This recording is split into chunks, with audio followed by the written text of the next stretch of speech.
श्री स्वामी समर्थ. नमस्कार सर्वांना. तुम्हा सर्वांचं स्वागत आहे माझ्या यूट्यूब चॅनलवर, जे की आपल्या सर्वांचंच खूप उपयोगाचं आहे. तर मी तुम्हा सर्वांचा जास्त वेळ न घेता सरळ जाणार आहे विषयाकडे. आणि हा व्हिडिओ पूर्ण बघा. आणि जर तुम्हाला उपाय माहिती आवडली असेल व फरक जाणवला असेल तर चॅनलला नक्कीच लाईक, शेअर, सबस्क्राईब व कमेंट करायला विसरू नका. तर उन्हाळा सुरू झाला आहे आणि सूर्यदेव आपली परीक्षा पाहायला सज्जच आहेत. पण या उष्णतेचा त्रास जर टाळायचा असेल तर आपल्या आहारात थोडेसे बदल करणं गरजेचं आहे. काही पदार्थ असे असतात जे उन्हाळ्यात खाल्ले की शरीरात उष्णता वाढते आणि डिहायड्रेशन सारख्या समस्या उद्भवतात. पण काळजी करायचं कारण नाही आहे, कारण या व्हिडिओमध्ये मी तुम्हाला सांगणार आहे उन्हाळ्यात कोणते पदार्थ टाळावेत आणि त्याऐवजी रिप्लेसमेंट म्हणून योग्य पर्याय म्हणून कोणते पदार्थ खावे, ज्यामुळे उन्हाळ्यातले ज्या समस्या आहेत त्या आपल्याला होणार नाहीत. तर अशा या उन्हाळ्यात आपल्याला आपल्या सगळ्या कुटुंबाची खाण्यापिण्यात सुधारणा करणं गरजेचं असतं. सगळ्यात आधी करण्याचा सर्वात मोठा बदल किंवा आपल्याला जो पदार्थ खाणं टाळायचा आहे तो म्हणजे आलं किंवा अद्रक, म्हणजेच आल्याचा चहा पिणं बंद करणं किंवा आल्याचा वापर कमीत कमी करणं हे उपयुक्त ठरतं. आलं हे खरं तर पचनासाठी अतिउत्तम घरगुती आयुर्वेदिक औषध आहे. भूक लागण्यासाठी, पचनासाठी, गॅसेसचा त्रास होऊ नये म्हणून आजीबाईच्या बटव्यातलं हे तर हमखास असं औषध आहे. पण उन्हाळ्यात आल्याचा वापर शक्यतो बंदच करायला हवा. आलं हे उष्ण गुणाचं म्हणजेच अंगात उष्णता निर्माण करणारं असतं. म्हणूनच उन्हाळ्यात आल्याचा चहा बंद करा. पण जर तुम्हाला फ्लेवरच हवा असेल तर चहामध्ये तर तुम्ही त्याऐवजी वेलचीची पूड घालायला काही हरकत नाही. व इतरही आल्याचे पदार्थ आहेत तेही तुम्ही पूर्णपणे बंद करायला हवे. त्याऐवजी तुम्ही सुंठेचा वापर करायला काही हरकत नाही. आल्याऐवजी तुम्ही सुंठेचा वापर करून म्हणजेच गरम पाण्यात सुंठ पावडर किंवा तूप आणि असे पर्याय वापरू शकतात. व सुंठ पावडर हे तुम्ही पचनासाठी घेऊ शकतात आल्याऐवजी. नंतरची जी गोष्ट आहे जी आपण उन्हाळ्यात टाळायला हवी ती म्हणजे काजू, पिस्ता, बदाम, अक्रोड हे ड्रायफ्रुट्स. सध्या पौष्टिक म्हणून किंवा शरीराचे छान पोषण व्हायला पाहिजे, न्यूट्रिशन व्यवस्थित मिळायला हवं म्हणून लहानांपासून मोठ्यांपर्यंत प्रत्येकालाच ड्रायफ्रूट खायला दिले जातात.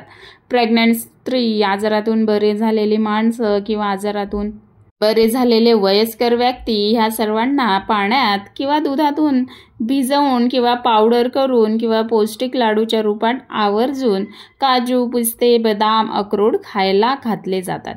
हे सर्व ड्रायफ्रुट्स पौष्टिक आहेत पण ते गुणधर्माने उष्ण आहेत, म्हणजे शरीरात उष्णता निर्माण करतात. त्यामुळे उन्हाळ्यात आपल्याला त्रास होऊ शकतो, म्हणजेच तोंड येणं, युरिनला जळजळ होणं, ॲसिडिटी, अपचन असे त्रास होतात. व तुम्ही ते किती प्रमाणात खाताय त्यावर तो त्रास अवलंबून असतो. पण आपण ह्या ड्रायफ्रूटऐवजी रिप्लेसमेंट म्हणून कूलिंग इफेक्ट देणारे ड्रायफ्रूट वापरू शकतो. तर ती कोणते? यामध्ये मखाणा आणि चारोळी हे वापरू शकतात. हे शीत गुणाचे आहे, पौष्टिक आहे, शरीराचे पोषण उत्तम प्रकारे करतात. असाच अजून एक पदार्थ म्हणजे काळ्या मनुका. ह्या मनुका स्वच्छ धुवून पाण्यात भिजवून सेंधव आणि जिरेपूड सोबत घेतल्या तर शरीरातील उष्णता कमी करतात. युरिन साफ होते, पोट साफ होते, छान तरतरीतपणा येतो. रक्त वाढण्यासाठी सुद्धा याचा खूपच चांगला उपयोग होतो. अंजीर हे सुद्धा शरीरातील उष्णता कमी करणारं, HB वाढवणारं उत्तम फ्रूट आहे. त्याचा सुद्धा वापर करायला काही हरकत नाही आहे. त्याचबरोबर तुम्ही रोज 3-4 खजूर तुपासोबत खाल्ले तरी उन्हाळ्यात छान एनर्जी टिकून राहते. एनर्जी म्हणून जर तुम्ही ड्रायफ्रूट खाणार असाल तर त्यापेक्षा उन्हाळ्यात उपलब्ध होणारी जी सीझनल फळं आहे खरं तर ती जास्त चांगली आहेत. आता पुढील गोष्ट जी आहे टाळायची ती म्हणजे गरम मसाले घालून केलेले पदार्थ. मग ते काढे असतील, कुठलं औषध असेल किंवा झणझणीत स्पायसी अशा रेसिपी असतील. स्पायसी रेसिपीमध्ये सर्वात आधी म्हणजे आलं, लसूण, गरम मसाले वापरून केलेल्या झणझणीत मसालेदार पदार्थांचा समावेश आहारात होणं. त्याचबरोबर हिरवी मिरचीचा ठेचा, चिली फ्लेक्स, चिली सॉस वापरून केलेले पदार्थ किंवा स्पायसेस, ऑर्गॅनो वापरून केलेले पदार्थ, पिझ्झा, बर्गर सारखे पदार्थ, व्हिनेगार, सोया सॉस वापरून केलेले चायनीज, नूडल्स या सगळ्या गोष्टी आपल्याला उन्हाळ्यात बंद करायच्या आहेत. कृत्रिम प्रिझर्वेटिव्ज असणारे किंवा फ्लेवर्स असणारे जे की छातीत पोटात जळजळ निर्माण करतात ते सर्व पदार्थ बंद करायला हवेत. तसेच मेथीची भाजी किंवा अख्खी मेथी, मोहरी, तीळ, वांगी, शेपू, सुरण, मुळा, शेवगा ह्या भाज्या सुद्धा टाळायला हव्यात. जर वजन कमी करण्यासाठी मेथी दाणे तुम्ही वापरत असाल तर मेथी सुद्धा बंद करायला हवी. मेथी उष्ण आणि पित्त वाढवणारी असल्यामुळे अर्थात उन्हाळ्यात ती उष्णतेचा त्रास वाढवते. तसंच हिरवी मेथीची भाजी सुद्धा नको. तर त्याऐवजी तुम्ही दुधी भोपळा, घोसाळं, तोंडली याचा वापर करायला हरकत नाहीये. कोथिंबीर सुद्धा जास्त वापरात आणायला हवी.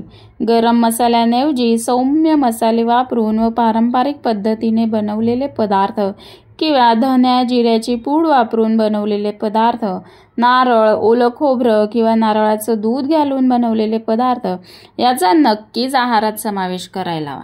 पुढील जी गोष्ट आहे ती म्हणजे आपल्याला टाळायला हवी ती म्हणजे बाजरी. कॅल्शियम आयनचा उत्तम स्रोत असणारी, पचन सुधारणारी, ताकद वाढवणारी अशी बाजरी सध्या बरेच जण गव्हाच्या पोळीला पर्याय म्हणून निवडतात. बाजरीची भाकरी हे एक हेल्दी डाएटचा एक भाग म्हणून समजला जातो. पण ही बाजरी गुणधर्माने उष्ण आहे, म्हणजे शरीरात उष्णता निर्माण करत असल्याने बाजरी ही फक्त हिवाळ्यात किंवा पावसाळ्यात खाणं फायदेशीर असतं. तर बाजरीची एक उत्तम रिप्लेसमेंट म्हणजे नाचणी. नाचणी ही गुणधर्माने थंड व पित्ताचा त्रास कमी करणारी आहे.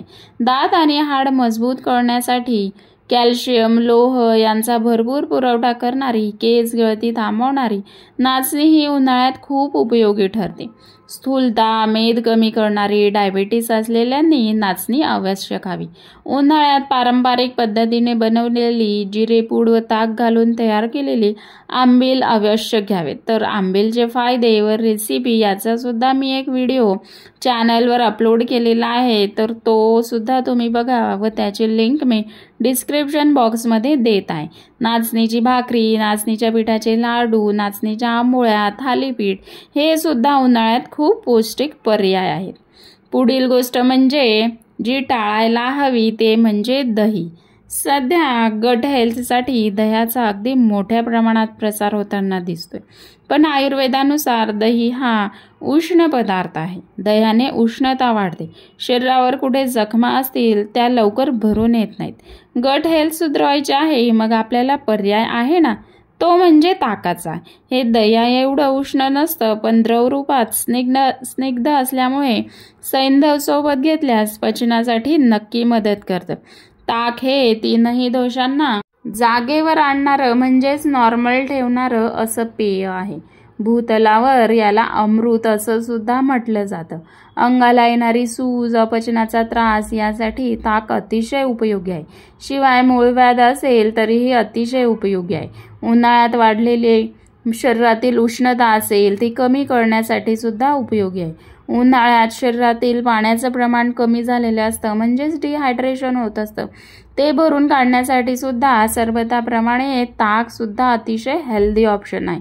ह्या ताकात धन्याची पूड घातली तर शरीरातील उष्णता लवकरच कमी होते, पचन चांगलं होतं, हातापायाची डोळ्याची जळजळ, आग होत नाही आणि युरिनला सुद्धा साफ होतं. तर उन्हाळ्यातील ताकाचे फायदे व रेसिपी हे सुद्धा व्हिडिओ मी चॅनलला अपलोड केलेला आहे, तो सुद्धा तुम्ही जाऊन बघा व त्याची लिंक सुद्धा मी डिस्क्रिप्शन बॉक्समध्ये देत आहे. तर आता तुम्हाला माहीत झालं असणार की उन्हाळ्यात कोणते पदार्थ टाळावेत आणि त्याऐवजी रिप्लेसमेंट म्हणून आपण काय खाऊ शकतो ज्याने आपल्या शरीराला थंडावा मिळेल, ऊर्जा मिळेल व शरीरही तंदुरुस्त राहील. तर हा व्हिडिओ आवडला असेल लाईक करा, शेअर करा आणि अजून अशाच उपयुक्त आयुर्वेदिक माहितीसाठी चॅनलला सबस्क्राईब करायला विसरू नका.